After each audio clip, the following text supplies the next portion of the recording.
ఎవరైనా సరే ఆరోగ్యంగా ఉండాలంటే శుభ్రత పాటించాలి. మరి శుభ్రత కావాలంటే ఎలిం ప్రొడక్ట్స్ వాడాలి.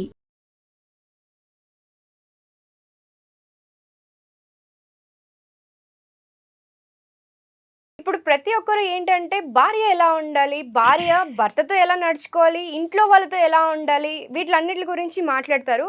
కానీ భర్త భార్యతో ఎలా ఉండాలి? ఎలా నడుచుకోవాలి? ఎలా అర్థం చేసుకోవాలి? ఎలా ఉండాలనేది ఎవరు చెప్పరు.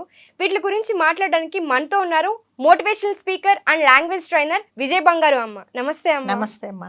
బాగున్నావా? బాగున్నానమ్మా. మీరు ఎలా ఉన్నారు? బాగున్నానమ్మా. Thank you. అమ్మ, అందరూ అంటారు భార్య ఎలా ఉండాలి, భార్య నడుచుకోవడం ఎలా ఉండాలి, ఫ్యామిలీని ఎలా చూసుకోవాలి, తిట్టినా కొట్టినా సర్దుకొని పోవాలి అని చెప్తూ ఉంటారు.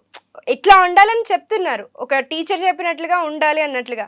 కానీ భర్త ఎలా ఉండాలనేది ఎవరు చెప్పరు. అసలు భర్తతో కూడా అమ్మ, ఒక కుటుంబం నుంచి వస్తుంది ఒక అమ్మాయి, తనతో ఇట్లా ఉండాలి, ఇట్లా నడుచుకో, తనని అర్థం చేసుకో అని ఎవరు చెప్పరు. ఎందుకని అంటారు? దాని గురించి ఒకసారి మాట్లాడుకుందామమ్మా. సో మీరు మన పాయింట్ ఏంటంటే, భార్య ఎంతసేపు వచ్చి ఈ సమాజంలో ఎంతసేపు వచ్చి నువ్వు మీ భార్య అంటే ఆడవాళ్లే మగవాళ్ళని అర్థం చేసుకోవాలి, వాళ్ళకి తగినట్టుగా ఉండాలి, వాళ్ళకి అనుకూలంగా అన్ని పనులు చేయాలి.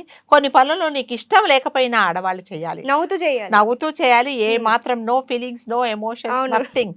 సో నువ్వు కంఫర్టబుల్ గా ఫీల్ అయ్యి, ఆరోగ్యం బాగలేకపోయినా చేసుకుంటూ ఫీల్ అయ్యి, కంఫర్టబుల్ లేకపోయినా కంఫర్టబుల్ గా ఉన్నట్టు నటిస్తూ కూడా మగవాళ్ళు చెప్పినట్టు ఉండాలి అని చెప్తున్నారే తప్ప, సో మగవాళ్ళకి ఎవ్వరు ఆడవాళ్ళు అంటే, ఒక స్త్రీ అంటే ఎప్పటి నుంచి ఎక్కడో పుట్టి దాదాపు 22 సంవత్సరాలు ఒక వాతావరణంలో పుట్టి ఒక పద్ధతిగా పెరిగి కదా ఉన్న అమ్మాయి నీ ఇంటికి కొత్తగా వచ్చింది అంటే నువ్వెలా ఉండాలి, భర్త ఎలా చూసుకోవాలి అనేది ఎవరు చెప్పట్లేదండి. నాకు తెలిసి అయితే చెప్పరు. సో కాబట్టి అంటే మనమే చెప్దాం ఎలా ఉండాలి అనేది. ఓకే. సో మగవాళ్ళు ఎప్పుడైనా సరేనండి, అంటే అది అంటారు కదా ప్రొడక్షన్ ప్రాబ్లం అన్నట్టుగా, ఆ ప్రొడక్షన్ లోనే ప్రాబ్లం ఉంటేదంటే వాళ్ళకు ఒక ఈగో ఉంటది అనమాట, మేల్ ఈగో. ఆ ఈగో ఎలాగంటే, మన మీరు భార్య ఎంత మంచిగా అన్నా చేయని, ఎంత పర్ఫెక్ట్ గా ఉండని, ఏదో ఒకటి ఉంటది అనమాట. ఎంత పర్ఫెక్ట్ ఎలాగా, ఏదో ఒకటి అనాల, డామినేట్ చేయాల, ఈమెను తక్కువగా చూడాలి అని ఉంటే, అంటే 90% అలా ఉంటారు. ఒక 10% వాళ్ళు నిజంగానే భార్య యొక్క టాలెంట్ గుర్తుపట్టి ఆమె కష్ట నష్టాలు చూసుకొని ఆమెకి ఇష్టమైనట్టుగా ఉండి ఆమెను బాధ పెట్టకుండా చూసే వాళ్ళు కూడా భర్తలు కూడా ఉన్నారండి. అందులో మా husband best example. Yes, is a professor in Osmania University. ఏ మాత్రం నన్ను బాధ పెట్టరు, నాకు అనుకూలంగానే చేస్తారు. అందుకనే నేను ఇన్ని ప్రోగ్రామ్స్ చేస్తున్నాను. సో అట్లా అంటే just I'm giving one example. So కాబట్టి ఆయన హెల్ప్ తోనే, ఆయన సపోర్ట్ తోనే నేను ఇవన్నీ చేస్తున్నాను. సో అలాంటి వాళ్ళు కూడా ఉంటారు. నీ టాలెంట్ ఏంటో నువ్వు చక్కగా నీ పనులు నువ్వు చేసుకోమని చెప్తారు, చాలా సపోర్ట్ చేస్తారు. అలాంటి వాళ్ళు కూడా ఉంటారు. అంటే ఆయన ఒకటేం చెప్పట్లేదు, అలాంటి వాళ్ళు కూడా ఉన్నారు 10-15%. సో వాళ్ళతో గొడవ ఏం లేదు. కాబట్టి మగవాళ్ళు కూడా ఆడవాళ్ళ కష్టాన్ని గుర్తించాలి. అంటే ఒకటేంటంటే, ఇదివరకు అంటే పురాతన కాలం నుంచి ఇప్పటిదాకా మగవాళ్ళు సంపాదిస్తున్నారు కాబట్టి ఆడవాళ్ళు చెప్పిన మాట వినాలని లేదు. కానీ ఇప్పుడు లేదండి, ఆడవాళ్ళు కూడా మగవాళ్ళ కంటే ఎక్కువ సంపాదిస్తున్నారు. మీకంటే హైలీ టాలెంటెడ్ ఉన్నారు, పెద్ద పెద్ద సిఇఓలు ఉన్నారు, పెద్ద పెద్ద కంపెనీలు నడిపించిన వాళ్ళు, పెద్ద పెద్ద ఆర్గనైజేషన్స్ లీడ్ చేసిన వాళ్ళు ఉన్నారు. ప్రతి దాంట్లో ఆడవాళ్ళని అన్నిట్లో ప్రూవ్ చేసుకున్నారు. అందులో మనం మల్టీ టాస్కింగ్ చేయగలం కదా. అంతే కదా. ఇప్పుడు నేను అంటే కొంచెం పాలు వేడి చేయండి అంటే ఆ పాలు వేడి చేసిన వరకే ఉంటది.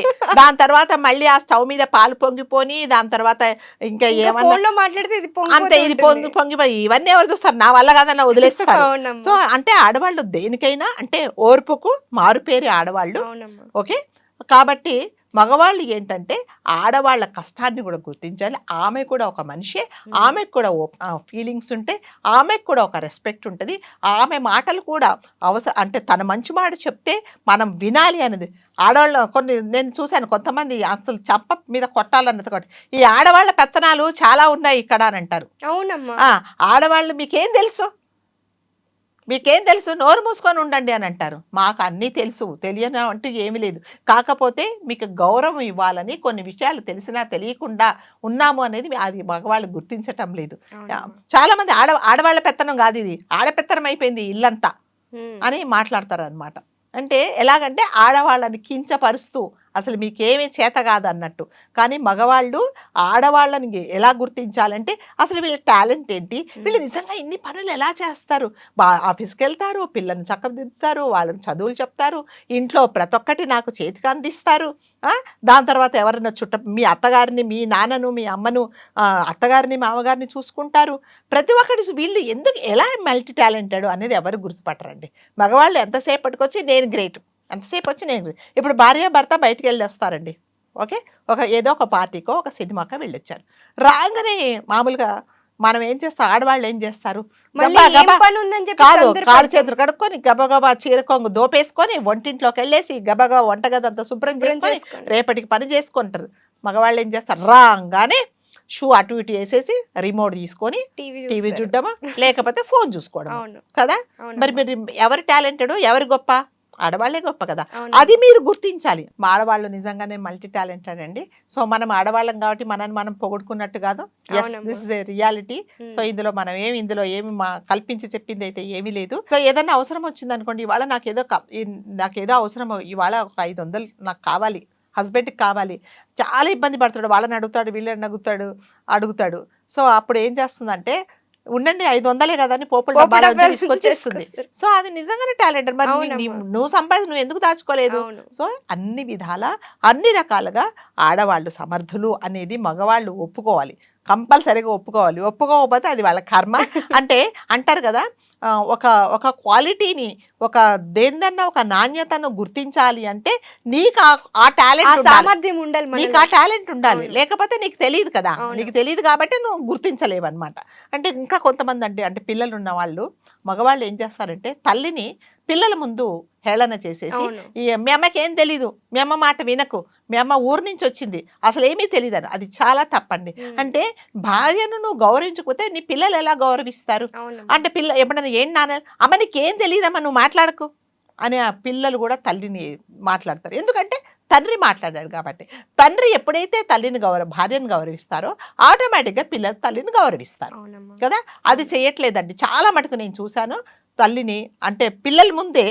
అంటే నిజంగానే భార్యలో నీకు కొన్ని విషయాలు నచ్చకపోతే మీ ప్రైవసీ ఉంటుంది కదా, మీరు ఇద్దరు కలిసి ఉన్నప్పుడు, ఇదిగో నువ్వు ఇలా చేసావు కదా, ఇది తప్పు, నువ్వు ఇలా చేయకు, నీకు తెలీదు అని నువ్వు కరెక్ట్ చేయాలా. నువ్వు పిల్లల ముందు, ఇంకా కొంతమంది చుట్టాల ముందు, చుట్టుపక్కల ముందు, ఫ్రెండ్స్ ముందు, గెట్ టుగెదర్ పార్టీలో అలా అంటే కావాలని అవమానిస్తారనమాట. ఏదో తెలుసో తెలియకో ఏదో ఒక మాట మాట్లాడిందో, డ్రెస్సింగ్ సెన్స్ లేదనో, లేకపోతే నీకు యాటిట్యూడ్ ఉందనో, ఇలా మాట్లాడే వాళ్ళని కూడా నేను చూశాను అనమాట.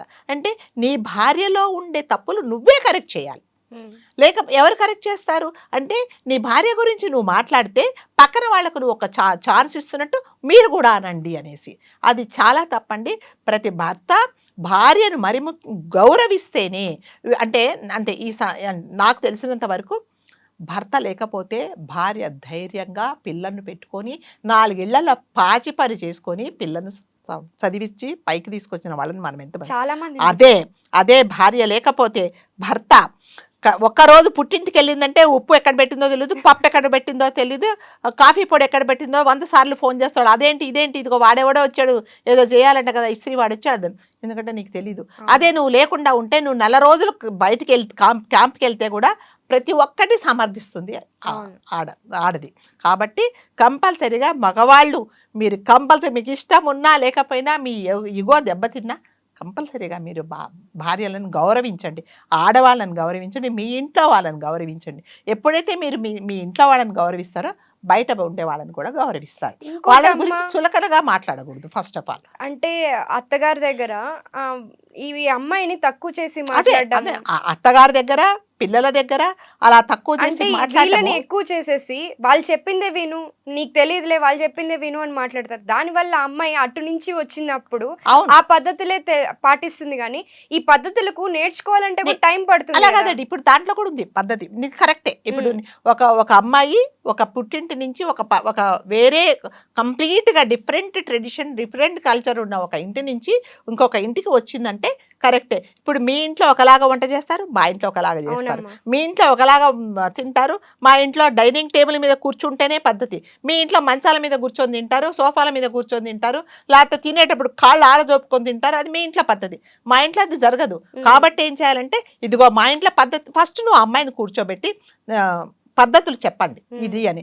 అంటే ఇంకొక ఇంట్లో ఎప్పుడైతే అత్తగారు కోడలు ఫ్రెండ్స్ లాగా ఉంటారో అసలు ఆ ఇంట్లో గొడవలే జరగవండి కదా. నిజంగా వాళ్ళిద్దరు చక్కగా ఉన్నారు అనుకోండి, అండర్స్టాండ్ చేసుకొని అసలు గొడవలే ఉండవు. అసలు గొడవలు వచ్చేదే వాళ్ళతో, మామయ్య గారితో కోడలతో చాలా తక్కువ గొడవలు వస్తాయి, అత్తగారు కోడలతోనే వస్తాయి. కాబట్టి నిజంగానే మీరు అన్నట్టుగా బయట నుంచి వచ్చిన ఒక అమ్మాయి నా కూతురికి తెలియకపోతే నేను ఎలా చెప్తాను, అలాగే చెప్పాలి అని భర్త కూడా చెప్పాలి. ఇదిగో మీ ఇంట్లో ఇలా జరిగింది, మా ఇంట్లో అలా కాదు, నువ్వు నేర్చుకో అని చెప్పాలి. ఆ అమ్మాయిని నీకేం తెలియదు అనేసి చుట్టాల ముందు, పక్కాల ముందు, తర్వాత వేరే ఫ్రెండ్స్ ముందు అవమానిస్తే నిన్ను నువ్వు అవమానించు, నీ భార్యను అవమానిస్తే నిన్ను అవమానించినట్టే కదా. కాబట్టి ఇది ఎప్పుడు చేయకూడదు అంటే భర్త 24 hours ఎప్పుడు చూసిన ఎటువంటి పరిస్థితుల్లో కూడా భార్యను సపోర్ట్ చేస్తే నీ గౌరవాన్ని నువ్వు పెంచుకున్నట్టే. మీరు అన్నట్టుగా నిజంగా తప్పు చేస్తే yes you have to correct. ఎప్పుడు కరెక్ట్ చేయాలా, ఆమె ఒంటరిగా ఉన్నప్పుడు కంపల్సరీగా కరెక్ట్ చేయి. ఇదిగో నువ్వు అలా చూడు, నలుగురు ఉన్నప్పుడు నిన్న నవ్వావే గట్టిగా, అది చాలా తప్పు, అలా చెప్పకూడదు, నవ్వకూడదు. అంటే అక్కడ ఏదో నువ్వు ఊరు నుంచి వచ్చావు, చిన్న ఊర్లలో అలా సరిపోతుంది, ఇది తప్పు, ఇలా చేయకూడదు అని కొన్ని విషయాలు చెప్పాలి. అప్పుడు తను కరెక్ట్ చేసుకుంటుంది. నువ్వు చెప్పలేదు, నాకు తెలీదు ఆ డిఫరెన్స్, అక్కడ ఉన్నట్టే నేను ఇక్కడ ఉన్నాను, కాబట్టి నువ్వు కరెక్ట్ చేయాల్సిన బాధ్యత నీదే కదా. కదా ఎక్కువ టైం గడిపేది నువ్వు భార్యతోనే, భార్య ఎక్కువ సేపు ఉండేది భర్తతోనే. సో మీ ఇద్దరు ఆ ప్రైవేట్ టైంలో మాట్లాడుకోండి. అంతేగాని నువ్వు నలుగురిలో అవమానిస్తే నిన్ను నువ్వు అవమానించుకో. నీ భార్య అంటే నీ సగం కదా, నీ శరీరంలో సగభాగం, నీ సగభాగాన్ని నువ్వే అవమానించుకుంటే ఆమెను ఎవరు గౌరవిస్తారు? నువ్వు గౌరవిస్తే నీ పిల్లలు గౌరవిస్తారు, నీ బంధువర్గం గౌరవిస్తారు, నీ తల్లిదండ్రి గౌరవిస్తారు. కాబట్టి గౌరవం అనేది భర్త నుంచే రావాలండి. కాబట్టి కంపల్సరిగా మగవాళ్ళందరూ తప్పకుండా, అంటే నేను ప్రతిదానికి సమర్థించండి, ప్రతిదానికి గౌరవించని చెప్పట్లేదు. ఎక్కడైనా తప్పు చేస్తే కంపల్సరీగా అంటే సరి చేయాల్సిన బాధ్యత మీదే. కాబట్టి ఒక టైం ఉంటుంది, ఆ టైంలో మీరు కూర్చోబెట్టి చెప్పండి. తప్పకుండా వినని భార్యలంటూ ఎవరు ఉండరు. ఓకే అమ్మా, థ్యాంక్ యూ సో మచ్.